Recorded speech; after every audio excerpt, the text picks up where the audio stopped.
नमस्कार दोस्तों, मैं हूं सीएम मनोज गुप्ता। स्वागत करता हूं आप सबका हमारे YouTube channel all about taxes पर। आज की हमारी इस वीडियो में हम बात करेंगे टीडीएस के रिगार्डिंग। टीडीएस को लेकर एक बड़ी प्रॉब्लम यहां पर फेस की जा रही है।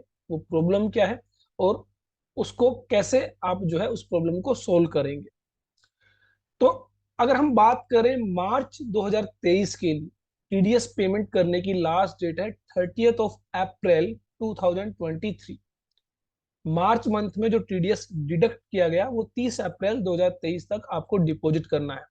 तो ऐसे में डिपॉजिट करने के लिए काफी सारे लोगों ने टीडीएस चालान 281 ऑनलाइन जो है पेमेंट पर जाकर उसको पेमेंट करने की कोशिश की। तो यहाँ पर पहले एनएसडीएल की जो सर्विसेज थी वो ली जाती थी टीडीएस की पेमेंट के लिए। अब आप इस पर क्लिक करते हैं पेमेंट के लिए तो यहाँ पर एक मैसेज आपको दिखाई देगा, direct tax payment facility has been migrated from OLTS e payment. तो ओल्टास ई पेमेंट की जो फैसिलिटी है वो माइग्रेट कर दी गई है किसके साथ, income tax dot G O V dot in e filing portal के साथ। इट मीन्स अब इनकम टैक्स की पेमेंट, टीडीएस की पेमेंट आप एनएसडीएल की वेबसाइट के जरिए नहीं कर सकते। अब इसके लिए आपको income tax dot G O V dot in के जरिए ही पेमेंट करनी होगी। तो इनकम टैक्स पोर्टल के जरिए आप कैसे पेमेंट करेंगे, स्टार्ट करने से पहले अगर आपने अभी तक हमारे यूट्यूब चैनल को सब्सक्राइब नहीं किया है जल्दी से कर लीजिए। अगर आप तमाम updates, income tax, TDS, GST, ESIC, EPF, Excel, Tally, तो इन सभी के रिगार्डिंग अगर आप लेटेस्ट अपडेट्स पाना चाहते हैं तो हमारे यूट्यूब चैनल को जरूर सब्सक्राइब कर लें और टेलीग्राम चैनल को ज्वाइन कर लें। सभी लेटेस्ट नोटिफिकेशंस, सर्कुलर्स, ऑर्डर्स वहां से आप डाउनलोड कर सकते हैं। हमारी ऐप ऑल अबाउट टैक्सेस आप इंस्टॉल कर सकते हैं प्ले स्टोर से, डिस्क्रिप्शन में भी लिंक दिया गया है।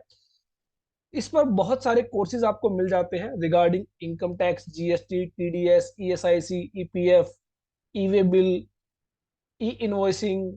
तो अगर आप एक प्रोफेशनल अकाउंटेंट, स्मार्ट अकाउंटेंट बनना चाहते हैं और प्रैक्टिस करना चाहते हैं इन फील्ड्स के अंदर, या फिर आप सैलरीड क्लास पर्सन है, आप जॉब करते हैं और ऐसे में एक अच्छी डेजिग्नेशन आप अचीव करना चाहते हैं अपने फील्ड्स के अंदर, तो ये सभी कोर्सेज आपको प्रैक्टिकल असाइनमेंट्स, प्रैक्टिकल वर्कशॉप्स के साथ प्रोवाइड किए गए हैं। अब हम आते हैं कि टीडीएस की पेमेंट आप कैसे करेंगे। तो इसके लिए दो ऑप्शन आपके पास अवेलेबल है। सबसे पहले तो आपको विजिट करना है income tax dot G O V dot in official income tax portal पर। यहां पर आपको e pay tax pre login option, it means आपको इसके लिए लॉगिन करने की जरूरत नहीं है। आप ई पे टैक्स ऑप्शन पर क्लिक करेंगे। ई पे टैक्स ऑप्शन पर क्लिक करने के बाद यहां पर आपको अपना टेन नंबर एंटर करना है और टेन नंबर कंफर्म करना है। और उसके बाद एक मोबाइल पर आपको ओटीपी रिसीव होगा, जो आप मोबाइल नंबर यहाँ पर एंटर करेंगे, रजिस्टर्ड मोबाइल नंबर, और वो ओटीपी आपको यहाँ पर एंटर करना है और उसके बाद आपको कंटिन्यू बटन पर क्लिक करना है। और सेकंड ऑप्शन है लॉगिन करने के बाद। तो यहां तक का अगर आप प्री लॉगिन ऑप्शन चूज करते हैं और मोबाइल ओटीपी वेरिफिकेशन कर देते हैं, उसके आगे का जो प्रोसीजर है वो सेम है जो आपको post login, it means login करने के बाद कैसे आप पेमेंट करेंगे। तो यहाँ पर हम लॉगिन करते हैं। लॉगिन करने के लिए आपकी जो यूजर आईडी है, यहाँ पर आपका ten number, tax account number या टैक्स डिडक्शन अकाउंट नंबर, वो आपको यहाँ पर एंटर करना है। कंटिन्यू बटन पर क्लिक करना है। उसके बाद जो आपकी यूजर आईडी का जो पासवर्ड है वो पासवर्ड आपको यहाँ पर एंटर करना है। यहाँ पर जो आपका पासवर्ड है वो आप एंटर करेंगे, कंटिन्यू बटन पर क्लिक करेंगे। अगर आप first time income tax portal के जरिए आप अपनी टैक्स की पेमेंट करने वाले हैं या रिटर्न फाइल करने वाले हैं टीडीएस की, तो उसके लिए आपको अपने टेन को सबसे पहले इनकम टैक्स पोर्टल पर रजिस्टर करना होगा।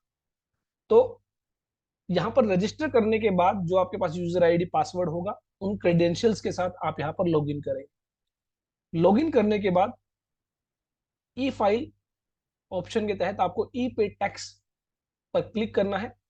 यहाँ पर न्यू पेमेंट के तहत आपको नया चालान क्रिएट करना है और पेमेंट करनी है। जो चालान आप पेमेंट करने जा रहे हैं, मान लीजिए किसी वजह से पेमेंट नहीं कर पा रहे हैं, तो आप उसको सेव कर सकते हैं, जिसको आप लेटर ऑन से ड्राफ्ट टैब्स में जो है यहाँ पर आप देख सकते हैं। और अगर मान लीजिए आपने कोई चालान जनरेट कर दिया है, तो यहाँ पर जनरेटेड चालान में आप उनको देख सकते हैं। और अगर आप पेमेंट कर चुके हैं तो पेमेंट हिस्ट्री में आपको वो चालान दिखाई देंगे। और टीडीएस रिटर्न फाइल करने के लिए आपको एक सीएसआई फाइल, चालान स्टेटस इंक्वायरी फाइल आपको डाउनलोड करनी होती है, तो वो फाइल आप यहाँ से डाउनलोड कर सकते हैं। तो अब हम बात कर रहे थे टीडीएस की पेमेंट कैसे होगी। तो आपको न्यू पेमेंट पर क्लिक करना है। न्यू पेमेंट पर क्लिक करने के बाद आपको यहाँ पर असेसमेंट ईयर सेलेक्ट करना है। ध्यान रखें, यहाँ पर असेसमेंट ईयर जो है वर्ड यूज किया गया है। तो इट मींस अगर मुझे मार्च 23 के लिए पेमेंट करना है तो मुझे असेसमेंट ईयर 23-24 सेलेक्ट करना होगा।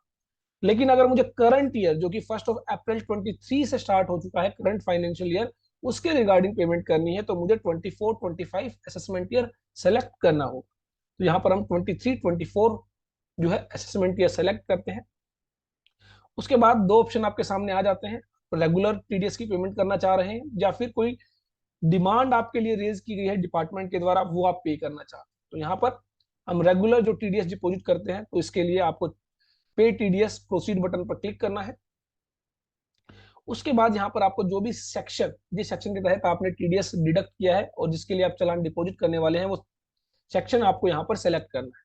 यहाँ पर सर्च फैसिलिटी भी आपको दी गई है और जो है नीचे की तरफ आप जो है नेक्स्ट पेज का यूज करते हुए अपने सेक्शन को जो है सेलेक्ट कर सकते हैं। तो लेट से हमें 194C कॉन्ट्रैक्टर के रिगार्डिंग यहाँ पर चालान पे करना है, तो हम यहाँ पर कॉन्ट्रैक्टर वर्ड लिखते हैं, तो यहाँ पर आप देखेंगे सेक्शन 194C आ गया है, जिसको आप सेलेक्ट करेंगे और पेमेंट करेंगे। लेट से मुझे रेंट के रिगार्डिंग पेमेंट करनी है, तो मैं रेंट यहाँ पर एंटर करता हूं। तो रेंट के लिए मेरे सामने जो आ जाता है 194I, जिसको मैं सेलेक्ट करके कंटिन्यू बटन पर क्लिक करूंगा। उसके बाद जिस भी सेक्शन के तहत आप टीडीएस डिपॉजिट करने वाले हैं, वो सेक्शन आप सेलेक्ट करेंगे। और उसके बाद आपको सेलेक्ट करना है कि जो डिडक्टी है वो कंपनी है या फिर अदर देन कंपनी है। इट मींस जिसका टीडीएस डिडक्ट किया जा रहा है, जो डिडक्टी कहलाता है, वो डिडक्टी क्या है, उसका स्टेटस क्या है, क्या वो एक कंपनी है, प्राइवेट लिमिटेड कंपनी या फिर पब्लिक लिमिटेड कंपनी, या फिर इंडिविजुअल है, एचयूएफ है, पार्टनरशिप फर्म है, तो अदर देन कंपनी डिडक्टी। तो हमारे केस में अदर देन कंपनी डिडक्टी, एक इंडिविजुअल को हम रेंट की पेमेंट कर रहे हैं जिसके रिगार्डिंग टीडीएस हमें डिपॉजिट करना है। आफ्टर दैट जो भी टीडीएस आप डिपॉजिट करने वाले हैं उसकी अमाउंट आप यहाँ पर एंटर करेंगे। लेट से 15,000 रुपीज की टीडीएस हमने डिडक्ट की है, जिसको हमें पे करना है, डिपॉजिट करना है। अगर कोई इंटरेस्ट है, पेनल्टी है, लेट फीस है, तो वो आप यहाँ पर एंटर करेंगे अकॉर्डिंगली, जो भी आपके केस में एप्लीकेबल है। हमारे केस में मार्च मंथ के लिए हमें डिपॉजिट करना है, जिसकी लास्ट डेट 30 अप्रैल 23 है। तो हमारे केस में कोई लेट फीस, कोई इंटरेस्ट एप्लीकेबल नहीं है। अब यहाँ पर आप इसको सेव एज ड्राफ्ट सेव कर सकते हैं। मैंने आपको बताया था later on save draft tab के तहत आपको यह चालान मिल जाता है, जिसको आप बाद में भी पे कर सकते हैं। लेकिन अगर आप अभी पे करना चाहते हैं तो आप कंटिन्यू बटन पर क्लिक करें। कंटिन्यू बटन पर क्लिक करने के बाद यहाँ पर पेमेंट के ऑप्शंस आपके सामने आ जाते हैं। अगर आप नेट बैंकिंग से पेमेंट करने वाले हैं तो यहाँ पर नीचे दिए गए जिस भी बैंक के जरिए आप पेमेंट करने वाले हैं वो बैंक आप सेलेक्ट करेंगे और कंटिन्यू बटन पर क्लिक करेंगे। अगर आप डेबिट कार्ड से पेमेंट करना चाहते हैं तो डेबिट कार्ड का जो ऑप्शन है वो आप सेलेक्ट करेंगे और कंटिन्यू बटन पर क्लिक करेंगे। अगर आप चालान के जरिए, इट मीन आप चालान जनरेट करना चाहते हैं और चालान को बैंक काउंटर पर आप जो है पे करना चाहते हैं, तो ऐसे में आप पे एट बैंक काउंटर के जरिए चालान भी जनरेट कर सकते हैं। लेकिन ध्यान रखें 10,000 रुपए तक की ही अमाउंट के लिए आप चालान जनरेट कर सकते हैं।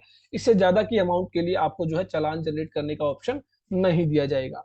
Tax payment of more than 10,000 in cash is not allowed under this mode. अगर आप आरटीजीएस एनईएफटी के जरिए पेमेंट करना चाहते हैं तो अगेन आप क्या कर सकते हैं, चालान जनरेट कर सकते हैं और वो चालान आप अपने बैंक अकाउंट के जरिए पे कर सकते हैं थ्रू आरटीजीएस और एनईएफटी।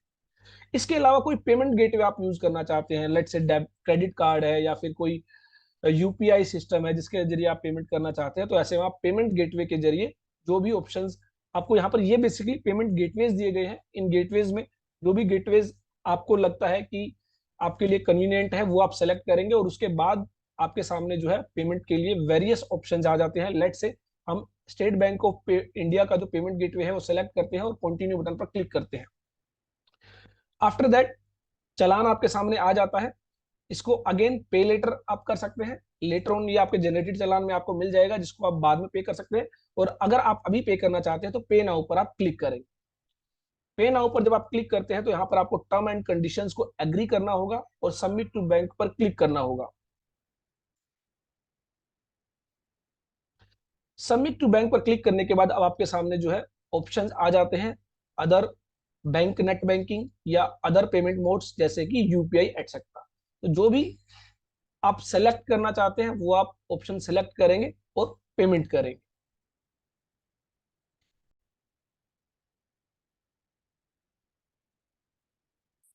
तो यहां पर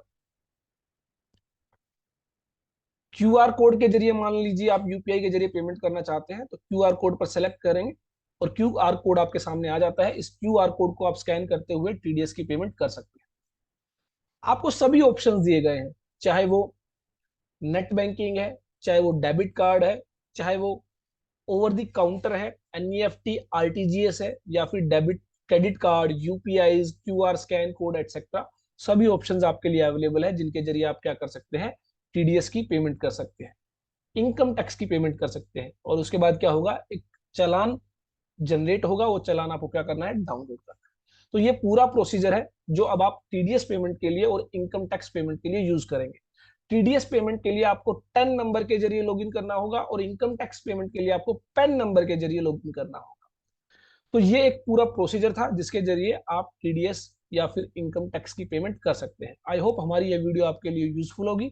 और अगर आप सीखना चाहते हैं income tax, TDS, GST, ESIC, EPF, Tally, Excel, तो सभी प्रैक्टिकल ओरिएंटेड कोर्सेज आपको मिल जाते हैं। आपको हमारी ऐप डाउनलोड करनी है, इंस्टॉल करनी है प्ले स्टोर से, डिस्क्रिप्शन में भी लिंक दिया गया है। और इसके अलावा आप हमारे जितने भी सोशल मीडिया हैंडलर्स हैं वो आप जो है ज्वाइन कर सकते हैं, जैसे कि इंस्टाग्राम है, फेसबुक है, ट्विटर है।